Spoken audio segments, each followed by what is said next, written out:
having gone for refuge, we then have taken the commitments of refuge, which nowadays are 3. There are 12, there are many other commitments, but for now 3 is enough, remembering to make effort to receive the blessings of the Buddhas. Putting effort into receive, that means feeling joyful. Putting effort into receiving blessings means developing a joyful mind. When we have that joyful mind, then naturally we'll receive blessings from Buddhas. Also, putting effort into practicing the teachings, the Dharma, putting effort into this, making some effort. And then thirdly, putting effort into receiving help and support from our pure spiritual friends, our Sangha. This, we say, is the commitments of refuge. And if we maintain those commitments, then our life is pervaded by protection and refuge.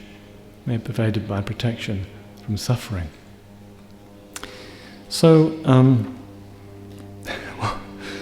one clarification that Geshe-la made one time, it's quite interesting. He said, if we seek refuge and protection from suffering in the 3 jewels, then when we suffer from hunger and thirst, or poverty, or whatever, will Buddha, Dharma and Sangha give us food, water, money, etc. directly?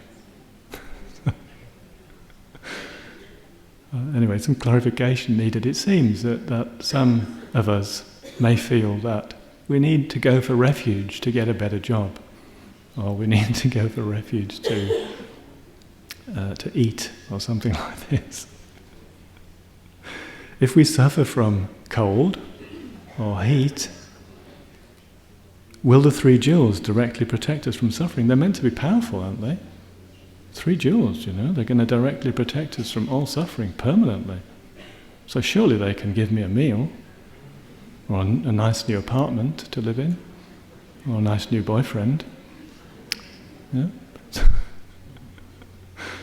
So sometimes think like this, don't we? So what is the answer? The answer is, we're not seeking protection from suffering by eating food, by finding warm clothes, or by finding a new friend. We're not seeking protection from suffering. We're not seeking protection from suffering by eating food. Wait a minute, yes I am. No, you're not. Not if you're going for refuge sincerely from the depths of your heart to the 3 jewels. You're seeking protection from the 3 jewels, not from food, not from warm clothes, not from good friends and so forth. Why not? Why not? Ooh, because food is not protection from suffering. Food is a cause of suffering. Isn't it? Food, a cause of suffering. Warm clothes, a cause of suffering. Yeah. Put warm clothes on when the temperature is 40 degrees. It's a cause of suffering, isn't it? It's the same with ordinary medicine. Ordinary medicines that we take, or we receive help from doctors. This ordinary medicine can temporarily release us from one suffering, but then it causes another suffering. We know from our experience with the kind doctors, ordinary doctors. Medicines temporarily cure or temporarily relieve pain, but then later more suffering is coming. So this is important to be clear. Of course we do take medicine, we do eat food and so forth, but we don't think, I'm going for refuge. I'm seeking protection from food, I'm seeking protection from suffering by wearing warm clothes or whatever. We are thinking, I'm seeking protection from suffering permanently. And therefore food, medicine, warm clothes, they can't do that for me. Impossible. They can't do it. Only the 3 jewels, only Buddha.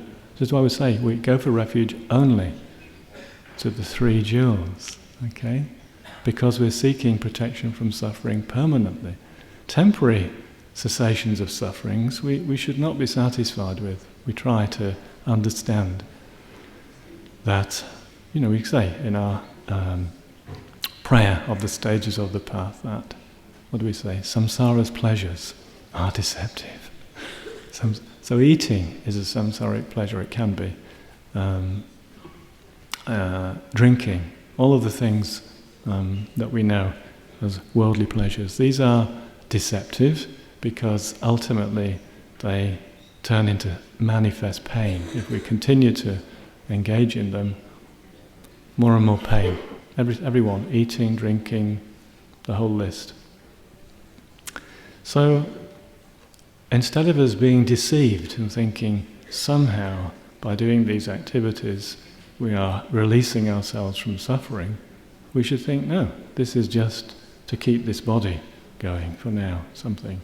I need this right now to keep this body healthy and so forth, but it's not giving me any protection from suffering.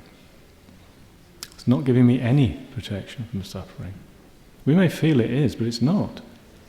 Like I said, sometime Friday night, I think, if anyone was listening, then like Geshe-la says in Joyful Path of Good Fortune that if we have a lot of physical pain, and we receive some powerful painkiller, this painkiller reduces our pain, removes our pain, we can say, and so we feel great relief from that pain, and because of that we feel happy. But that experience of happiness is only in contrast to the severe pains we were experiencing previously. In itself, that experience is suffering. It's not real happiness at all. We never see that, do we? We never get that one, unless we think deeply about it. Yeah? Release from pain, magic drug, something, oh, wonderful, I feel so happy now. But these things can't give us real happiness. They're not the cause of real happiness. We can't go for refuge in them and expect to be permanently liberated from suffering. Only the three jewels. So please don't misunderstand. I'm not saying don't take painkillers, and Buddha never said stop taking stop using the conditions for normal life. He didn't say that.